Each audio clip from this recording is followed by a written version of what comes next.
Hanya Engkaulah guguku dan kekuatanku. Izinkanlah ku datang menyembah, membawa syukurku.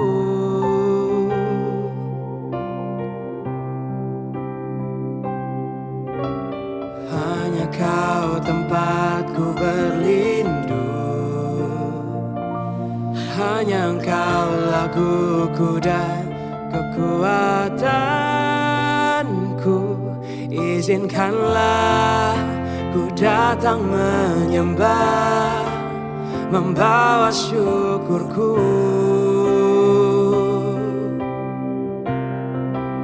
Sedalamnya hatiku Kau pun tahu,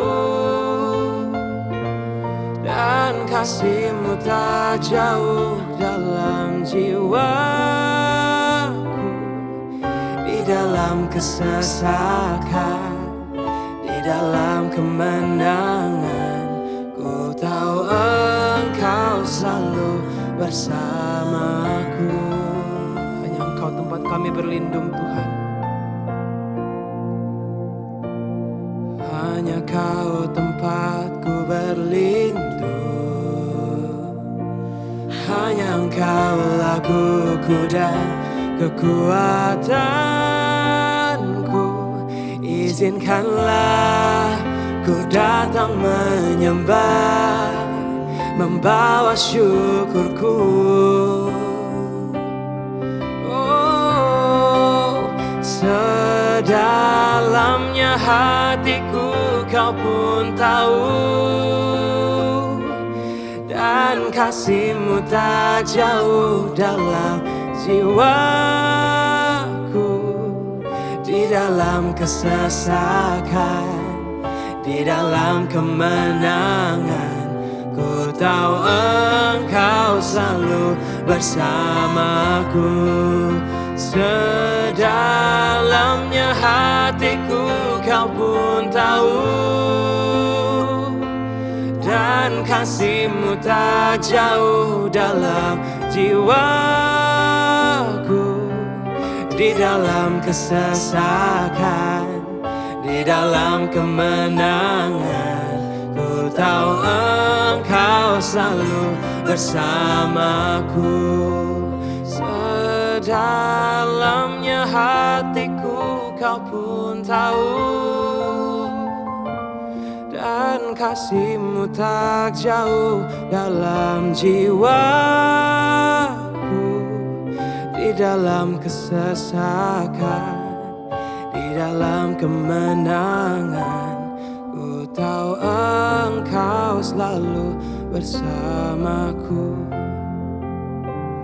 Ku tahu Engkau selalu bersamaku.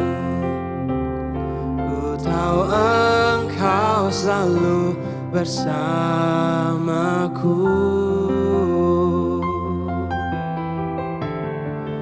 Terima kasih Bapa.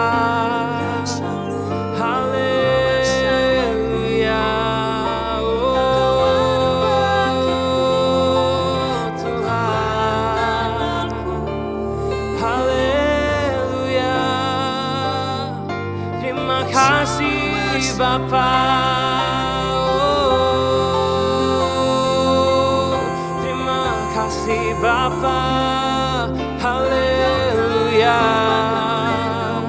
Haleluya. Oh,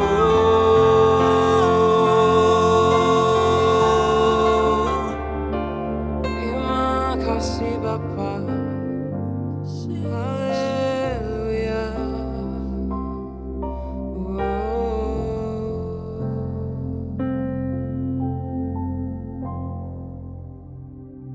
Shalom semuanya, hari ini kita akan membahas sama-sama dari Matius 21.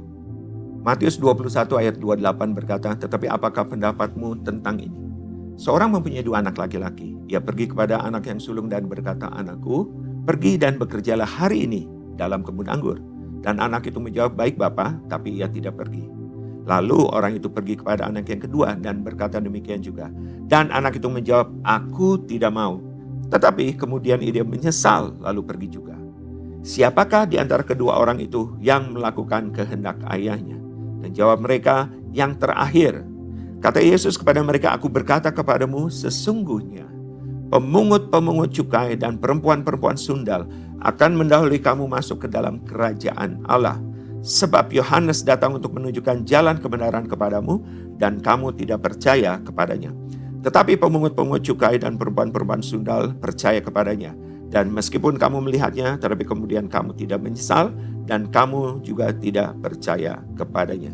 Jadi pada masa itu ada anak yang satu, yaitu kelompok orang yang melakukan kehendak Bapa, tapi kenyataannya dia tidak melakukan.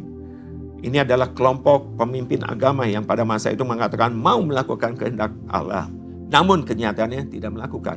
Dan anak yang satu lagi adalah kelompok orang jelas-jelas tidak melakukan kehendak Bapa, tapi menyesal lalu melakukan. Ini adalah kelompok para pemungut cukai dan perempuan-perempuan sundal yang jelas adalah orang-orang yang tidak melakukan kehendak Allah. Namun mereka menyesal, mereka bertobat dan akhirnya melakukan kehendak Bapa di surga. Apakah kondisi yang ada di masa lalu yang diceritakan di dalam perumpamaan ini masih relevan dan masih ada pada masa kini di zaman ini? Maunya sih mestinya nggak ada. Tapi ternyata firman Tuhan ini berlaku sampai dengan saat ini. Dan masih terjadi di dalam masa ini. Ada kelompok-kelompok orang kita melihat, memperhatikan adalah pasti ini orang-orang yang pelaku akan firman. Dan kita melihat juga sekelompok orang ini adalah pasti ini orang-orang yang tidak melakukan firman Tuhan. Tapi kenyataan sangat kontras, berbalik. Bukan jaminan bahwa orang-orang yang aktif itu ikut berbagai aktivitas di gereja sudah pasti adalah kelompok orang-orang yang melakukan kehendak Bapa. Tapi bisa juga ada yang terjadi justru tidak melakukan kehendak Bapa di surga. Intinya adalah kita perlu berjaga-jaga senantiasa. Karena tiap waktu pasti ada hal-hal yang baik yang diperkirakan maupun yang diperkirakan terjadi yang tidak baik terjadi dalam hidup kita dan mempengaruhi kita di dalam merespon. Kita seharusnya menunjukkan sebagai orang yang melakukan kehendak Bapa serupa dengan Kristus. Namun bisa juga kita justru berbalik, justru menjadi orang-orang yang tidak melakukan kehendak Bapa, beda banget dengan Yesus Kristus. Kita kiranya melalui perumpamaan dua anak ini, sikap yang kontras yang ditunjukkan ini menjadi peringatan kembali bagi kita pada masa ini. Sewaktu kita membaca dan mendengarkan akan firman ini, untuk menunjukkan keberadaan kita didapatkan sebagai pelaku akan firman Tuhan. Orang yang suka akan firman Tuhan dan meresponi dan melakukannya di dalam berbagai peristiwa dalam kehidupan ini. Hari ini, maukah kita tetap sebagai anaknya yang menuruti akan firman Tuhan dari waktu ke waktu? Mari kita berdoa. Bapa di surga, kami bersyukur bahwa Tuhan mengingatkan kami melalui perumpamaan ini. Biarlah kami menjadi orang-orang yang menjadi pelaku akan firman Tuhan. Orang-orang yang tidak tampil seolah-olah kami menjadi orang yang terlihat pelaku firman tapi sebenarnya tidak. Dan biarlah kami justru menjadi orang-orang baik yang kelihatan ataupun tidak kelihatan sebagai pelaku akan firman. Tapi kami senantiasa menunjukkan, memperlihatkan bahwa kami adalah orang-orang yang suka dengan firman Tuhan. Bukan hanya membaca dan mendengar, tapi juga melakukan akan firman Tuhan. Terima kasih Tuhan, berikan kekuatan di dalam perjalanan kehidupan kami untuk mengatasi berbagai hal di dalam kehidupan kami. Sehingga kami bisa meresponi dengan benar atas berbagai peristiwa yang terjadi, berbagai kejadian yang terjadi, berbagai masalah yang terjadi dalam kehidupan kami. Sehingga respon kami adalah benar. Dan kami tahu bahwa Tuhan yang ada, yang selalu menyertai kami, memberikan kekuatan, memberikan jalan ke keluar, memberikan hikmat untuk kami bisa melewati dan mengatasi berbagai hal di dalam kehidupan kami. Terima kasih Tuhan. Hanya di dalam nama Tuhan Yesus Kristus kami berdoa dan bersyukur. Amin. Matius 21. Yesus dielu-elukan di Yerusalem. Ketika Yesus dan murid-muridnya telah dekat Yerusalem dan tiba di Betfage yang terletak di Bukit Zaitun, Yesus menyuruh dua orang muridnya dengan pesan, "Pergilah ke kampung yang di depanmu itu. Dan di situ kamu akan segera menemukan seekor keledai betina tertambat dan anaknya ada dekatnya. Lepaskanlah keledai itu dan bawalah keduanya kepadaku. Dan jikalau ada orang menegur kamu, katakanlah, Tuhan memerlukannya. Ia akan segera mengembalikannya." Hal itu terjadi supaya genaplah firman yang disampaikan oleh Nabi.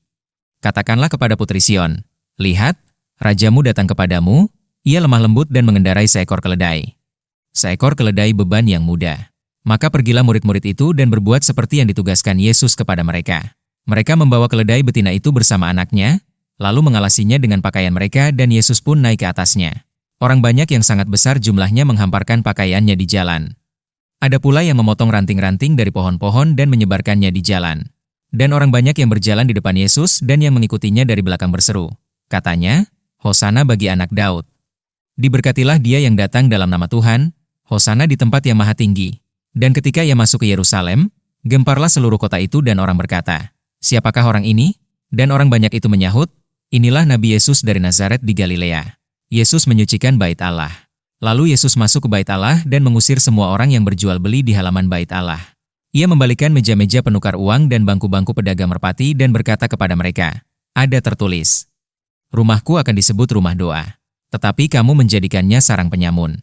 Maka datanglah orang-orang buta dan orang-orang timpang kepadanya dalam bait Allah itu dan mereka disembuhkannya. Tetapi ketika imam-imam kepala dan ahli-ahli Taurat melihat mujizat-mujizat yang dibuatnya itu, dan anak-anak yang berseru dalam bait Allah, "Hosana bagi anak Daud," hati mereka sangat jengkel, lalu mereka berkata kepadanya, "Engkau dengar apa yang dikatakan anak-anak ini?" Kata Yesus kepada mereka, "Aku dengar, belum pernahkah kamu baca? Dari mulut bayi-bayi dan anak-anak yang menyusu engkau telah menyediakan puji-pujian?" Lalu ia meninggalkan mereka dan pergi keluar kota ke Betania dan bermalam di situ. Yesus mengutuk pohon ara. Pada pagi-pagi hari dalam perjalanannya kembali ke kota, Yesus merasa lapar. Dekat jalan ia melihat pohon ara lalu pergi ke situ. Tetapi ia tidak mendapat apa-apa pada pohon itu selain daun-daun saja. Katanya kepada pohon itu, "Engkau tidak akan berbuah lagi selama-lamanya." Dan seketika itu juga keringlah pohon ara itu. Melihat kejadian itu tercenganglah murid-muridnya. Lalu berkata, "Bagaimana mungkin pohon ara itu sekonyong-konyong menjadi kering?" Yesus menjawab mereka, "Aku berkata kepadamu, sesungguhnya jika kamu percaya dan tidak bimbang, kamu bukan saja akan dapat berbuat apa yang kuperbuat dengan pohon ara itu, tetapi juga jikalau kamu berkata kepada gunung ini, beranjaklah dan tercampaklah ke dalam laut, hal itu akan terjadi. Dan apa saja yang kamu minta dalam doa dengan penuh kepercayaan, kamu akan menerimanya." Pertanyaan mengenai kuasa Yesus. Lalu Yesus masuk ke bait Allah, dan ketika ia mengajar di situ, datanglah imam-imam kepala serta tua-tua bangsa Yahudi kepadanya. Dan bertanya, "Dengan kuasa manakah engkau melakukan hal-hal itu? Dan siapakah yang memberikan kuasa itu kepadamu?" Jawab Yesus kepada mereka, "Aku juga akan mengajukan satu pertanyaan kepadamu dan jikalau kamu memberi jawabnya kepadaku, aku akan mengatakan juga kepadamu dengan kuasa manakah aku melakukan hal-hal itu. Dari manakah baptisan Yohanes? Dari sorga atau dari manusia?" Mereka memperbincangkannya di antara mereka, dan berkata, "Jikalau kita katakan, dari sorga, ia akan berkata kepada kita, 'Kalau begitu, mengapakah kamu tidak percaya kepadanya?' Tetapi jikalau kita katakan, dari manusia, kita takut kepada orang banyak, sebab semua orang menganggap Yohanes ini nabi." Lalu mereka menjawab Yesus, "Kami tidak tahu." Dan Yesus pun berkata kepada mereka, "Jika demikian, aku juga tidak mengatakan kepadamu dengan kuasa manakah aku melakukan hal-hal itu." Perumpamaan tentang dua orang anak. Tetapi apakah pendapatmu tentang ini? Seorang mempunyai dua anak laki-laki. Ia pergi kepada anak yang sulung dan berkata, "Anakku, pergi dan bekerjalah hari ini dalam kebun anggur." Jawab anak itu, "Baik, Bapa." Tetapi ia tidak pergi. Lalu orang itu pergi kepada anak yang kedua dan berkata demikian juga. Dan anak itu menjawab, "Aku tidak mau." Tetapi kemudian ia menyesal lalu pergi juga. Siapakah di antara kedua orang itu yang melakukan kehendak ayahnya? Jawab mereka, "Yang terakhir." Kata Yesus kepada mereka, "Aku berkata kepadamu, sesungguhnya pemungut-pemungut cukai dan perempuan-perempuan sundal akan mendahului kamu masuk ke dalam kerajaan Allah. Sebab Yohanes datang untuk menunjukkan jalan kebenaran kepadamu, dan kamu tidak percaya kepadanya. Tetapi pemungut-pemungut cukai dan perempuan-perempuan sundal percaya kepadanya.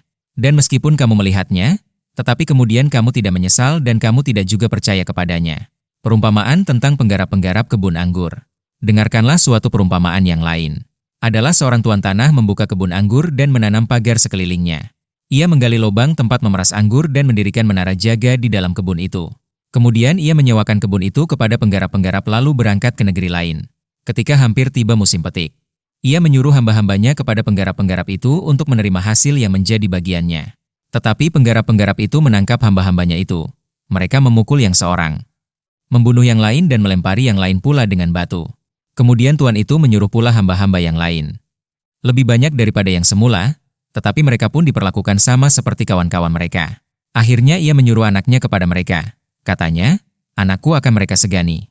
Tetapi ketika penggarap-penggarap itu melihat anaknya itu, mereka berkata seorang kepada yang lain, "Ia adalah ahli waris, mari kita bunuh dia, supaya warisannya menjadi milik kita." Mereka menangkapnya dan melemparkannya keluar kebun anggur itu, lalu membunuhnya.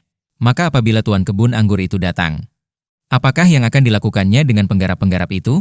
Kata mereka kepadanya, "Ia akan membinasakan orang-orang jahat itu dan kebun anggurnya akan disewakannya kepada penggarap-penggarap lain, yang akan menyerahkan hasilnya kepadanya pada waktunya."